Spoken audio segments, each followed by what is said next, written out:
Hello. Welcome to the Christmas Day episode of the Pixel People Pod. I'm Greg. Say hello, Jen.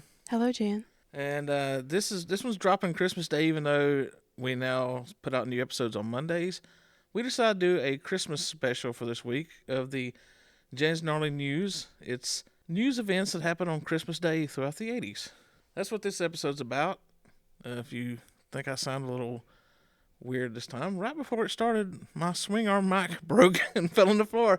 So I'm using a backup mic and I'm leaning down talking into it. So I might be a little up and down sound wise, but luckily, You're always up and down yes, sound-wise. I am. So here we go. It's a holidays. You have tons to do. But take a break. It's a Christmas miracle. Here's Jen's Gnarly News. Thanks, 3Pac. We have a DJ, 3Pac, who does this. He's one better than Tupac was. So, yeah, here we go. Jan, hit us with that news. Released December 25th, 1980, the movie Altered States. It was directed by Ken Russell.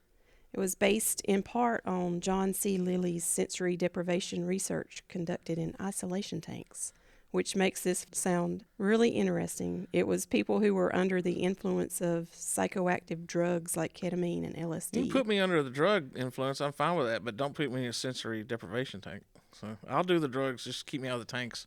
This movie also debuted actor William Hurt and actress Drew Barrymore. William Hurt would have been like 30 then. That makes no sense that he waited that long to debut. Like, he was an award-winning actor, and he didn't start till he was 30. That's weird. Well, I always thought that Drew Barrymore's first movie was E.T., but I was wrong. You It was thought this wrong. Altered States. Yeah. But I really would not have thought he didn't start till he was 30. That's wild. Number one song, December 25th, 1980, Just Like Starting Over by John Lennon. Not one of my favorite John Lennon songs, but hey, number one, he did something right. Released December 25th, 1981, was the movie Taps, which I had never heard of.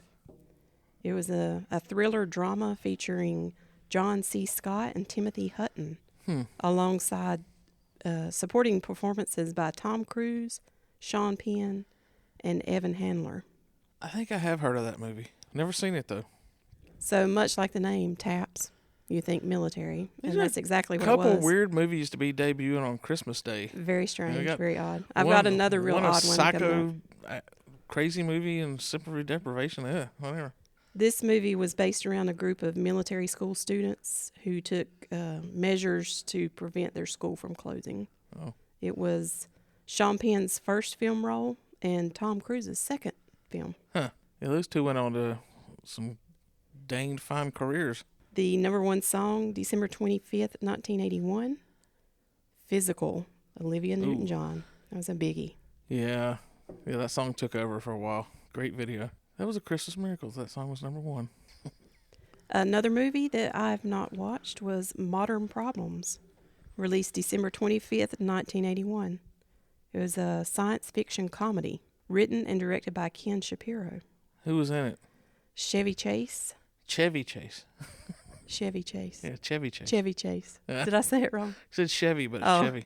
You did that on another episode, and I was going to point that out to you, and I laughed when I heard it, and I was going to tell you, you know, Chevy it's Chase. Chevy Chase. It's not Chevy. I can't it's even Chevy. say it now.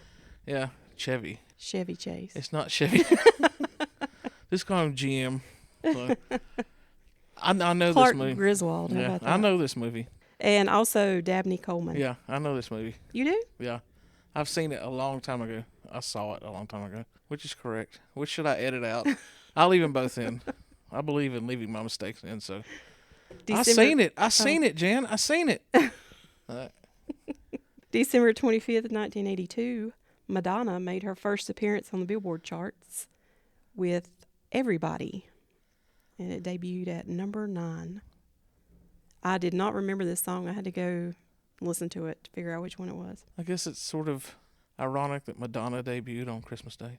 You know, there's some Catholic dogma tied in with that. Mm-hmm. Yeah. The number one song, Christmas Day, 1982, Daryl Hall and John Oates' Man-Eater. Oh, it's such a good song. That's got one of the better bass lines of the 80s, too. Man Eater's a great song. All notes are great. I hate that they're going to go out hating each other. It's not any way There's for your still career. time. Is there, though? He's like pushing 80, and once you hit 80, you better start selling up some stuff. Just What's this show we watch with Daryl Hall sometimes? Oh, Live from Daryl's House. I love that. Yeah, it's got a lot of good music on that. So maybe one day Oates will pop up on there. Like, hey, today's special guest on Live from Daryl's House, Oates. Yeah, So, yeah. that would be great. Yeah, I would watch that. The number one song in December 25th, 1983, Say, Say, Say by Paul McCartney and Michael Jackson. Listen to some of our previous podcasts talk about their falling out. I listened to that song after we talked about that in the podcast, and I think that's the best song they did together. Say, Say, Say. I'm not a fan of the other ones. The Girl Is Mine and stuff. Yeah. Say, Say, Say was good, though. But they do sound very good together. Yeah. And we It was just an saw interesting duet. Paul McCartney in the Spinal Tap sequel. We were watching it last night, and he's pretty good at playing himself Great in that. cameo role. Yeah. Yeah. Go watch that movie, by the way. It starts slow, but trust me, it's worth it. There were several scenes in that movie that really had me laughing. Yeah. It's a worthy sequel to, in my opinion, one of the greatest comedies ever made. This is Spinal Tap. And if you haven't watched that movie, make it your New Year's resolution to watch This is Spinal Tap next year. You're welcome. Greg, I'm anxious to see if you watch this one because I know there's several soap operas out there that you Let's hear like. it. December 25th, 1984 was the very last episode of the soap opera Paper Dolls. Do not know that one. Here's the ones I know. Here's the ones I watched because of my grandmother Sisk. I watched Young and the Restless, Bold and the Beautiful, which came on later. Actually, that was after she passed away. But Young and the Restless, Bold and Beautiful, Guiding Light, and As the World Turns. Those were we were a CBS family when it came to soap operas. You were split. You were either a CBS family or you were an ABC family with like One Life to Live, I think, and what's the other one? I don't know. I'm not a soap opera person. General Hospital. Yeah. This soap opera was on ABC. Yeah, that counted me out. I didn't. It was set against the New York's fashion industry. It That's what starred Bold and the Morgan Beautiful. Fairchild, Lloyd Bridges, which was very odd to me. Yeah, that's weird. That had to have been early in the days, right? When that one, Nicolette if Lloyd Sheridan. was on it. Well, no, she was. I had some fun several years back. I remember watching Guiding Light and stuff as a kid, and I'm pretty sure Guiding Light had Roger Thorpe, the most evil bad guy in soap opera history. And I remember watching that with my grandmother on the summers when he was out of school and stuff, and him dying and then coming back. He died and came back twice on that show. And I went back and one night and got in like a YouTube vortex and just watched Roger Thorpe videos of, it was awesome to watch that. They were little cinematic movies they were, and now it's just, one camera shot. It's not, they don't put as much effort into anymore. I'm surprised they're still around, but somebody watches them because, Young and the Restless will last until Victor passes away. Then nobody will want to watch that when Victor's gone. Those were just nothing that I like to watch at all. It's just fun camp. I mean, it's the reason I watched wrestling for years. It's just soap operas. It's just the drama.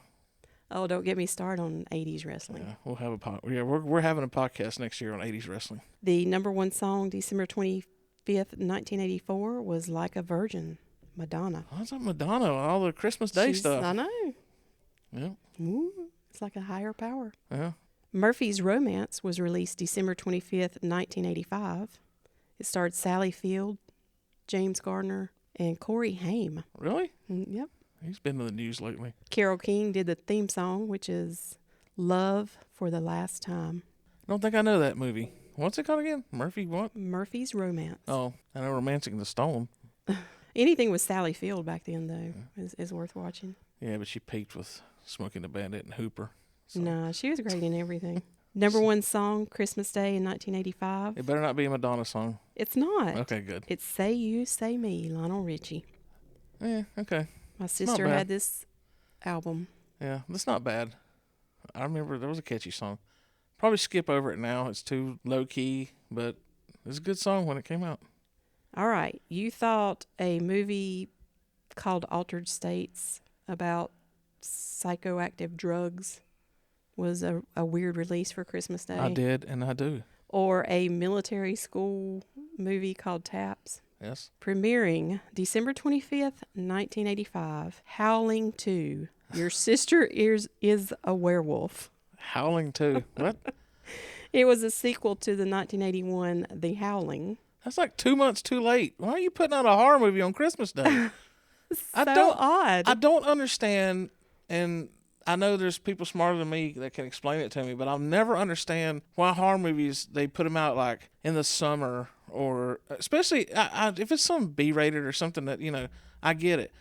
But a lot of these sequel horror movies and stuff, you'll find this coming in September, like Nightmare on Elm Street Part 25.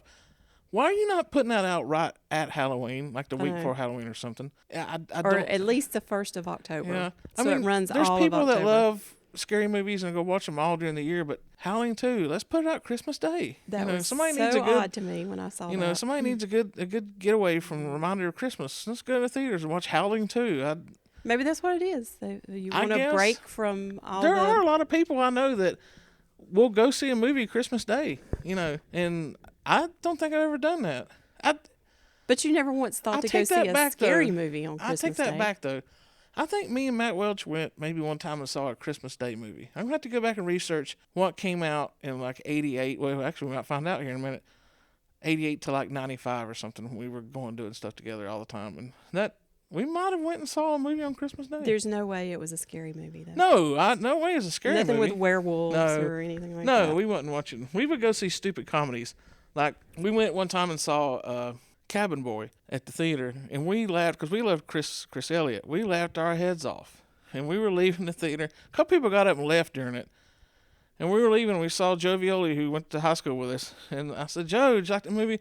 That movie was horrible. I'm like, are you insane? We would go see stupid movies like that. That's why I made a reference last week about King Ralph. We went and saw King Ralph with John Goodman in the theater, and that was a pile. But we would go see stuff like that. Not a horror movie. Right. So. I can't see anyone wanting to see a horror movie at that time of year. No. Unless you're just not into the holiday spirit and you're just not into that. Sometimes at Christmas dinner, you feel like you're in a horror movie. Yeah. December 25th, 1986, The Morning After premiered in theaters. It was a psychological thriller. There again. Yeah, somebody's This one starred Jane Fonda and Jeff Bridges. playing head games at the studios going, let's put these psychological thrillers out Christmas Day. This one actually sounds kind of interesting, though. It follows a washed-up alcoholic waitress who wakes up on Thanksgiving morning beside the dead body of a photographer. And she has no memory of what happened the night before. So she tries to find the truth and figure out what happened. Yeah. Who did you say was in that movie again? Jane Fonda, Jeff Bridges. Well, yeah, I watch a Jeff Bridges movie. Not a Fonda fan, but I watch, I can take Hanoi Jane in small doses. So that's for you, Jeff. The number one movie, Christmas Day, 1986, Walk Like an Egyptian, The Bangles. Yeah, that was one of those, what were we calling those the other episode about? Not catchy, gimmick songs. It wasn't a gimmick song, but it kind of was. It got people dancing, doing the dance. I wouldn't put it a full gimmick song, but it was huge. Yeah, in 1986. when you develop your own sort of dance off the video and people are doing it, and Could you dance like an Egyptian? I mean, you can do the little head movement thing they did with the hands, I guess do that, but that was a good song. That wasn't a song. No, Prince wrote a song for them, but I forget what it was. I don't think it was that song. I can't walk like an Egyptian, much less dance like one. You can bury Or me build like pyramids one. like You can bury one. me like one. Just wrap me up in a bunch of cloth. Yeah. So you become a mummy. Yeah. I want people to find me years later and they'll be like, God, that guy was thin. You'll be like, see? It took thousands of years, but I lost that weight. And people were like, look at him. That guy was fit. He's a fit mummy. Yeah. December 25th, 1987, Pinocchio and the Emperor of the Night premiered in theaters. Never heard Not of that. one that I'd heard of. I noticed out of all the stuff that debuts, there's no really news that happened Christmas Day. There's not really. I've got a little bit. But Oh, okay. Yeah, Yeah. Not a whole lot. Yeah, it should as it should be. You shouldn't have breaking news or major news things on Christmas Day. Let everything take a break that day. The number one song Christmas Day 1987 was Faith by George Michael. There you go. The Podfather, Chris, if he's listening, there you go. George Michael made the list. He had so many hits Yeah. around that That same year. that was a good song too. December 25th, 1987, the romantic comedy Broadcast News premiered in theaters. Hey, one I've seen. Really? Yeah, I didn't see it at theaters, but I watched it years ago. Tell us who was in it. It and I'll tell you starred why. William Hurt, Albert Brooks, and Holly Hunter. Yeah, I'll watch any Albert Brooks movie. It was a good movie. It's worth watching. I'll give it a shout out, a positive 2 Greg thumbs up. So do I need to add this to our list of movies Yeah, that we need to watch? I think you would like it. It's a couple movie. It's good. Yeah, we can watch it. December 25th, 1987, Diane Keaton shocked her family and close friends when she announced that she was adopting her first child as a single mother at the age of 41. Hmm. That was pretty much unheard of back Yeah. then. No time like now to start. It was kind of radical in Hollywood for that age of a woman to be unmarried and wanting to be a mom. Yeah. Well, I became a dad at age 50. 50. Yeah. But to actresses Yeah. back then, it was viewed as something that was going to kill their job. You know, Oh, they yeah, weren't going to have roles anymore. Maybe that's why she adopted. She still stay fit and ready for any movie that came out. There you go. That could solve the adoption crisis in this country. Just only allow actors and actresses only to adopt. There you go. I just wiped out all the orphanages with one fell swoop. Hollywood, Okay, problem Greg has solved. it all figured Yeah, out. problem solved. It was her choice was, ahead of its time because they just didn't do stuff like that. Yeah. And agencies back then were very reluctant to let a single person adopt children. Unless you were a big time famous actress. But yeah, that's, yeah. You Well, she they pretty much opened the door for a lot of other actresses to go or that anybody, way. I would hope. I mean, I don't know if they would, agencies now would still not look a little bit down on a single mother wanting to adopt a kid. You think? Not I mean, now, it's better than but that. back in the I'm saying that I think 80s, they probably yes. still would now a little bit. It's probably not as bad as it used to be, but still, you probably have to jump through more hoops now. I'm sure you do. Yeah. December 25th, 1989 was the huge Christmas Day snow in Wilmington, North Carolina. Really? Very shocking for the beaches Well, yeah. in our home state of North Carolina to get snow. Some places got 20 inches of snow, Wow, I thought That it was like Christmas. a dusting. I didn't know. even as far south as Charleston, Yeah. which I know it's not that much further south, but it is going more south of Wilmington, got 8 inches of snow that day. I wonder if all of North Carolina got it or just the coast got it. I'm pretty sure we had a big snow. What year was that? 1989. Yeah, because I remember, I don't know if that's the one, but I know that year we had Hugo, where we live in the western North Carolina. We had Hurricane Hugo. It hit just as bad as the coast would normally. We had tornadoes through here that killed a bunch of people, and I remember we had a big snow. So, yeah, you're right. We missed a lot of school that year. I did not realize it hit the beach, though. That's wild. I can't imagine places like Wilmington and I can't Charleston imagine getting the that much terror snow. that went on there when people that lived down there their whole life and never dealt with any of that, just all of a sudden to have 20 inches of snow dumped on me, they probably thought the apocalypse had hit.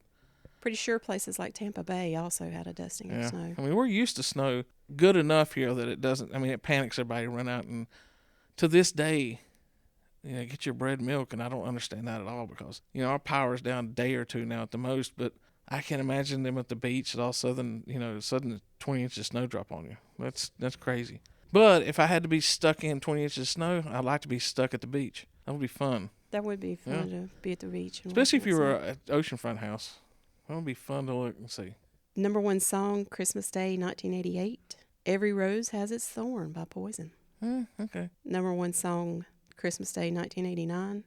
Another Day in Paradise by Phil Collins. We talked about the other day, it didn't hit me till I saw somebody mention on one of my music message boards online, that Phil Collins and Peter Gabriel are both in the Rock and Roll Hall of Fame with Genesis. But Peter Gabriel went in as a solo artist, and Phil Collins still isn't in as a solo artist, and that amazes me. I know they would probably argue that Gabriel took more chances as a solo artist and did more trippier stuff, but Phil Collins as a solo artist, really? And you're not putting him in the Rock and Roll Hall of Fame? He's so much bigger than Peter Gabriel ever was as a solo. I mean, if Peter Gabriel gets in twice, Phil Collins should be a lock as a solo. He should. And put him in before he dies. These guys are getting so old and frail, and they keep putting it off and putting. As much as I love the White Stripes, they could have waited a couple years, and to put somebody like Phil Collins in as a solo artist. But a lot of things that they do at the Rock and Roll Hall of Fame it's just a joke. do not It's make a joke. sense. Yeah, they should just change it to the Music Hall of Fame. But some people get in, and I'm like, why? Why did Metallica get to dictate Robert Trujillo gets in with us, even though he's only been in the band 2 years? And then Kiss had Bruce Kulick, who played all the 80s and helped build them back up, like, no, he's not allowed to go in with you. How does that? Yeah. Anyway. Some of it just makes no Yeah. sense. And this next one makes me sad. Well, this is supposed to be a happy Jan's Gnarly News Christmas Day, but okay. And I know when I say this, no one is going to know who I'm talking about whatsoever. Let's bring everybody down. Let's hear it. The celebrity death for December 25th, 1983 was Juan Miró, Juan Spanish Miró? painter and sculptor. Oh, you were He a big. died at the age of 90. I was a big fan of Juan Miró. Well, you're an artist, so you get to feel sad about stuff like that. I did a paper in college on him Yeah. and his work. So you're a fan of his work, huh? Yes, We got to show me some of tonight. I Okay. don't think. I will. I mean, I had to take art history in college, and I don't think I know that name. But born on December 25th, 1988, was Willie Nelson's son, Lucas. Does that count as a celebrity birth? Has Yes, it done- does. has he ever done Willie anything? Nelson's kid His- was his born kid? in 1988.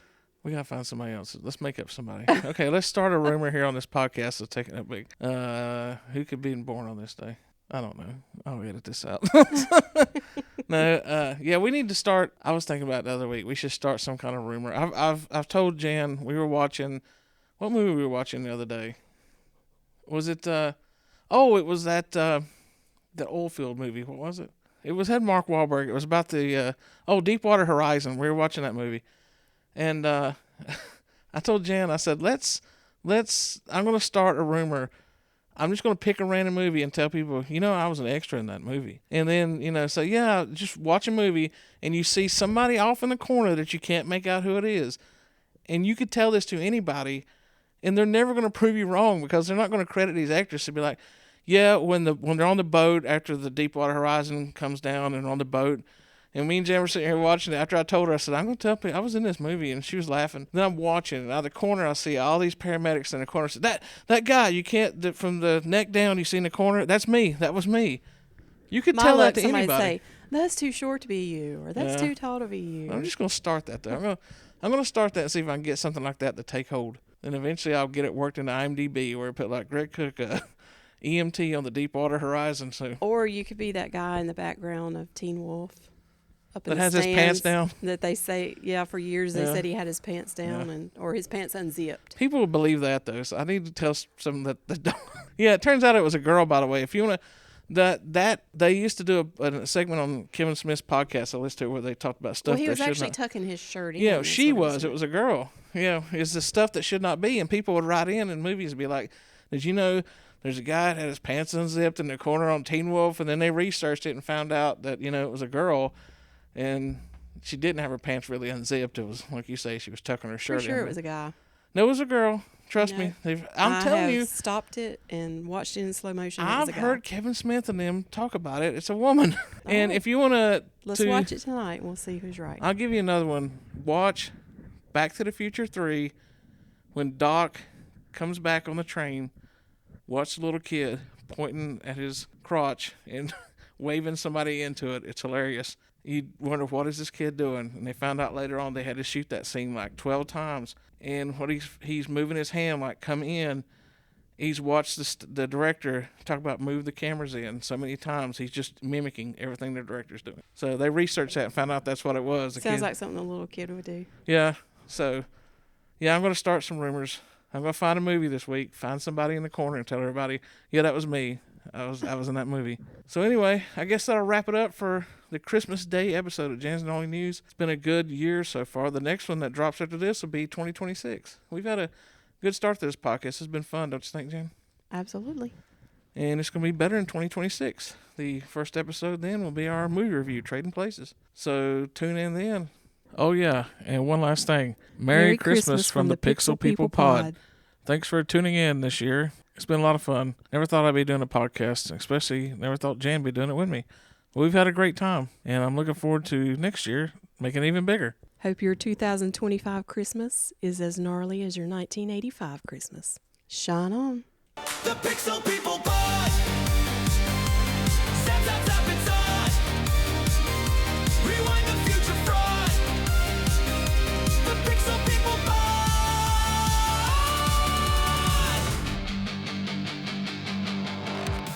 Not tea.